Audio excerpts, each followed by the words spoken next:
To all, let me welcome you all to this 10th online doubt clearing session of the course Engineering Thermodynamics.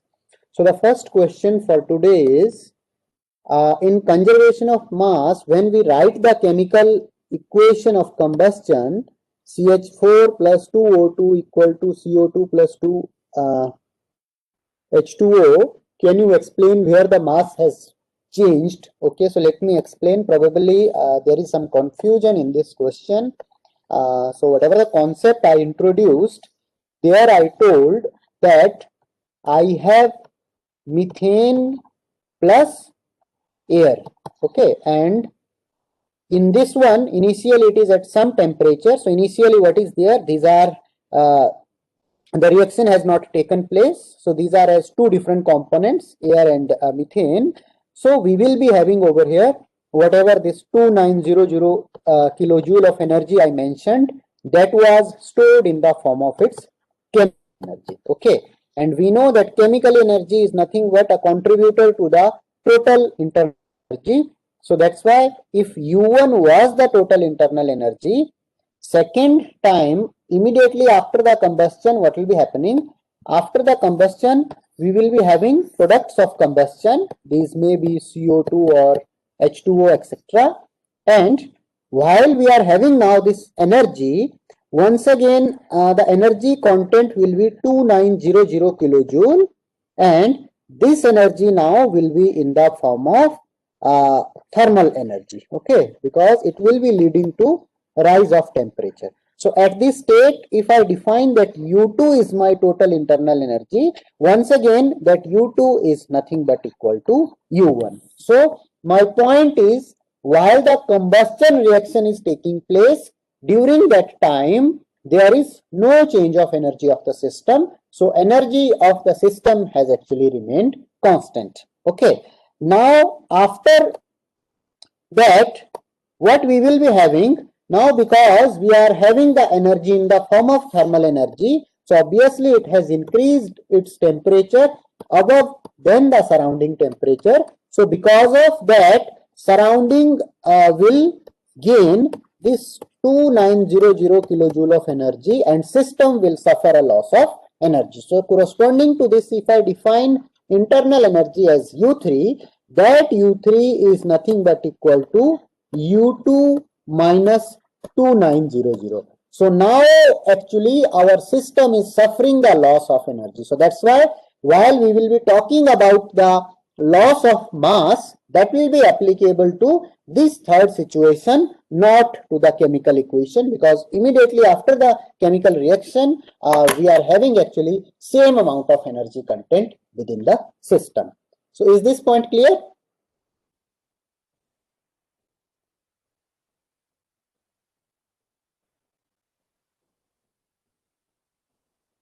Is there any confusion, or is this clear, whatever I explained?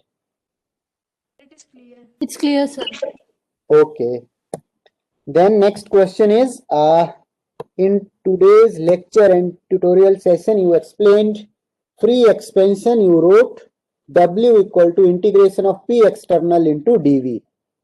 But we can only write if P final equal to P external, then final volume is infinite. Put okay. So I think it's a confusion. I understood. So it seems confusion that I am writing W equal to integral P external into dV. So somewhere here I think you are facing the confusion, because initially when I introduced the work, I told work equal to integral of P dV. Okay, so I think your idea is that initially while we use P system, why we are using P external. Okay, so while we are using initially for our quasi-static process, we are defining that our whatever the inside pressure P is there, that inside pressure P only we specify as nothing but our equal to the external pressure, because we are saying that this process is happening in a quasi-static manner. So while the process is happening in a quasi-static manner, P external, whatever is acting on the piston, that will be nearly equal to pressure of gas inside the cylinder. So because of that, we simply write PdV for our quasi-static processes. However, in general, if we have to define the work, it should always include the external pressure, because we are moving our system boundary against the external pressure only. Okay. Is this point clear? Sir, expectation is not quasi-static. Yes. So, So, what are sir, you how can it be external instead of internal? Yeah, so what we are saying, in that case, what we are saying actually, in case of free expansion, that, can you recall to my example number 2, which I have demonstrated with a spring, piston, and a screw was locking the piston. Do you remember this example, Yes, sir. Asutosh? So in that Yes, sir. example, I told you that if we plot pressure versus time, our external pressure is always constant, and our system pressure, though it is varying beyond the external pressure, but while we will be writing the work, we have to write integral of P external into dV, because every time, though our gas pressure was more in comparison to the required pressure to move the boundary, but system is only moving against the external pressure. So that's why while we will be defining the work, in actual practice, whatever the amount of work that is being done by the system, that is nothing but corresponding to the external force only. Okay. So whatever the extra work you will be getting, or whatever the extra amount of energy you may experience, that energy will be actually kind of unutilized. Okay. So mainly whatever utility work which we will be getting from the system, that will be only against the external pressure which the system is subjected to. Okay. So that's why we are using it over here as P external into dV. Sir, Yes. in this case, the final pressure is equal to external pressure. Yes. Sir, in the free expansion, the final pressure was not equal to external pressure. No, so that is what we are saying in case of free expansion. Final pressure is not equal to this one external pressure, but while that expansion is taking place, at that time, which pressure is holding against the boundary? Asutosh, which pressure is holding against the boundary while expansion is happening?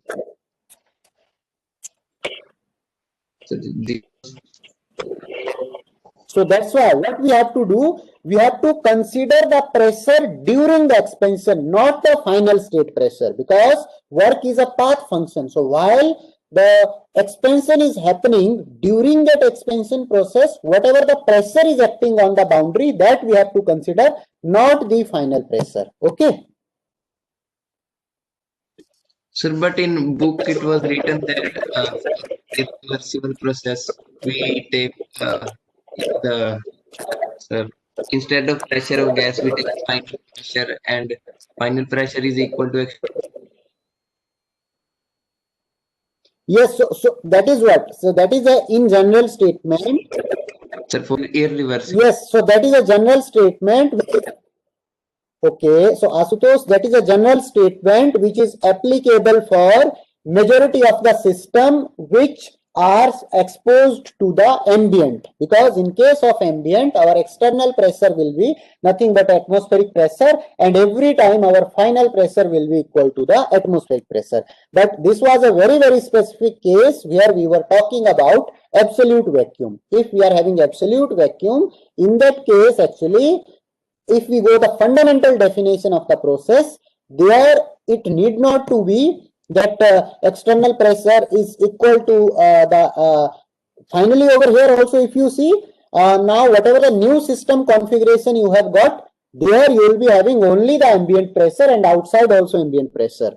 But over here we were actually talking about with reference to the absolute vacuum. Okay, so that point you have to understand, like when the system goes below the atmospheric pressure, then actually conditions are different. Okay, have you Yes, got sir. my point?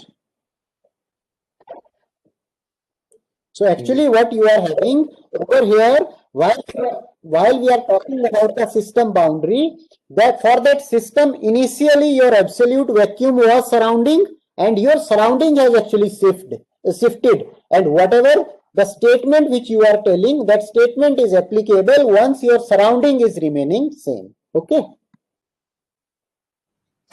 Yes, sir. Excuse me, sir. I Yes. have a journal query. When will result of quiz 1 be declared? Result of quiz 1 may take time because we have to discard 5 questions. So probably that is a bit lengthy process, because whatever the software we are using, that is not allowing to remove these. So it has to go manual checking. Okay. So probably the result of quiz 2 will be coming before the result of quiz 1. Sir, Yes. sir, can you give some more time to submit the assignment? Second assignment. Need to submit the assignment first. Second assignment. Yes, sir. What the submission which was yesterday over, that for Yes, that. yes, sir. So today Yes, then I'll open that submission, say for 1 hour or 2. That's okay. Sir, I feel difficulty to solve the question. Then what I will do? Why you are not attending doubt clearing sessions? Yesterday's Sir, whole doubt clearing session was on assignment solving only. sir, have you read recording of that lecture? I have already uploaded it as doubt clearing session number, I think 9 or yeah, doubt clearing session 9. It is there on the Moodle. So it's completely every question I have discussed. Were you not present during the lecture yesterday? Sir, I saw the tutorial which you had uploaded on the Moodle. Yes. So beyond that tutorial also, yesterday's doubt clearing session was completely on assignment problem solving. I have actually explained in the lecture also. Okay. Can you please give tonight?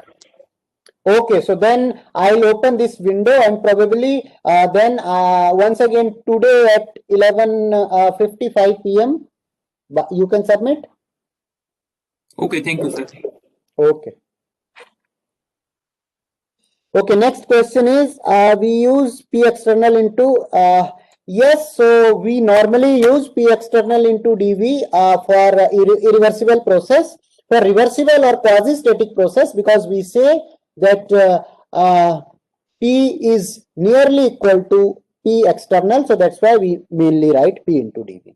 Is this point clear, Asutosh?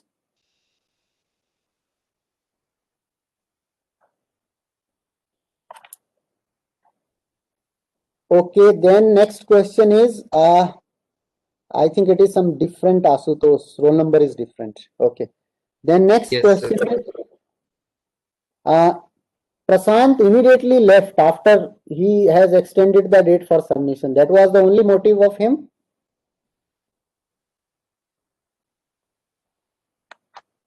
If for a given substance we know the pressure and temperature is less than saturation temperature, then can we conclude the substance is, yes, that I think this question already I have taken up in yesterday's doubt clearing session.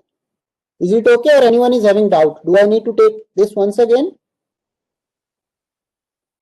Sir, it's clear. Okay. The next question is, steady state flow comes under open system. Yes, steady state flow always comes under open system, because in case of steady state flow, what we will be having actually a flow across the boundary. Okay.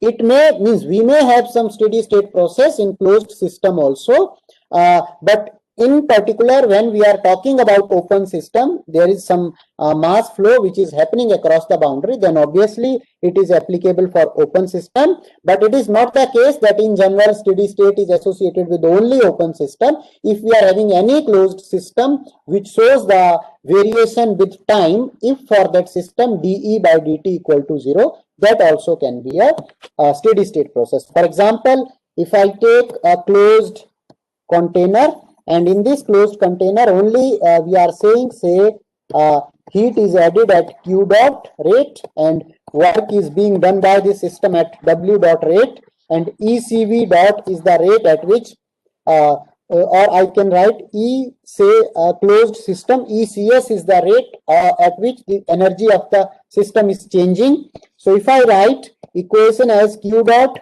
minus W dot equal to dECS divided by dt, and if I say that process is steady state, in that case change in energy of the system will be equal to 0 with time, and I'll be finding Q dot equal to W dot. So now we are having steady state in a closed system also. Okay. Yes, sir. Sir, I had one more doubt. In the class, we had Yes. done in flow work that you had drawn a diagram in which at 600 kilopascal and 25 degrees Celsius, water was entering. Yes. Sir, in that case, at both the ends, we have kept 600 kilopascal pressure. But we discussed that the flow of water is from 600 kilopascal, from high pressure to low pressure. So how is it possible? Okay, so actually there what I have done, I have taken very small section of the pipe. So because of the very small section, there obviously there will be slight difference, but that difference will be very small, and on an average the pressure is nearly equal to 600. Okay. Okay, sir. Thank you, sir. Whatever the section of the pipe we are having, that is very small actually. Then next question is, please explain flow work again. Okay, so let me once again explain it. And how did we obtain V dot equal to area into V bar? So that is a simple thing. Do you know continuity equation? Equation of continuity. What is continuity equation? Mass flow rate equal to rho into area into velocity. Yes, And if I now calculate volumetric flow rate V dot, that will be nothing but mass flow rate divided by density, and I'll be finding it as nothing but equal to area into velocity. Do you want me to give the complete formulation, or this is okay?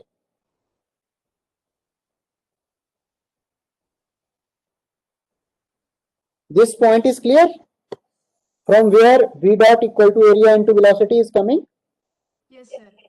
Okay, so now let me explain once again the concept of flow work. So actually what I am trying to say that if I have some inlet to my control volume and some outlet, so basically what is happening, I'll be having certain fluid over here. Okay, I'll be having certain fluid over here, and behind this, actually this fluid is flowing inside. So if it is flowing inside, it means I should have some piston-like device over here, and this piston-like device is actually nothing but pushing this fluid inside. Okay, so whatever the effort we are spending on this piston like device in order to displace the amount of this fluid into the control volume, that we are calling as nothing but our flow work. Okay, so now it may happen that this piston like device I can consider as nothing but my another fluid element which is pushing. Then in the upstream of this I can consider one another fluid element which is pushing, and finally we will be having some location where we will be having some piston like device or some another mechanical arrangement which is actually providing this particular flowing liquid stream. Okay, so at that location, whatever the amount of work we are spending in order to make that flow happen, that we call as nothing but our flow work. Is this point clear? Yes, sir. Similarly, yeah, please Flow go. work we find it is the flow work of the entire fluid. Yes. So, for example, when I gave you this idea that I have a pipe, and in that pipe, then I am adding with the help of some piston cylinder device certain amount of mass. So, if say I am adding the mass at the rate of m dot rate, okay. So, whatever the equation I have given, that W dot is nothing but equal to pressure into m dot into small v. So it means this amount of flow work is to be done when we have to inject the stream at pressure P, specific volume V, and with mass flow rate of m dot. Okay, so if I am changing the amount of liquid, if more amount of liquid I am giving, obviously I have to do more amount of work. At the same point of time, if I have to increase the pressure of the fluid, then also I have to do more amount of work. Okay. Yes, sir. Thank you, sir. Okay, so if there is no further question, because we are done with the seat, so if there is no further question, then I'll stop at this point. Okay. So there's Yes, please. so when we wrote that Cp naught is equal to Cv naught plus R, Cp naught was described for pressure tending to 0. Yes. So is that the value the Cp the equation of Cp naught equal to Cv naught plus R valid for all other pressure conditions? Yes, that is valid for all other pressure conditions also, because that I have derived from that is valid for all other situation also when we are having actually gases, because that particular system we have considered that if we are having gases which are following the ideal gas behavior, for these gases only we can say that enthalpy is a function of temperature, and I can write H equal to Cp dt. If the dependence of pressure is also coming into picture, in that case we will be having more complicated relationship for enthalpy, so that part we are not considering. So that's why this equation is valid when we are considering ideal gas behavior. Okay. Okay, sir. Any fluid having ideal gas behavior. Yes, sir. Okay, so then I'll stop at this point.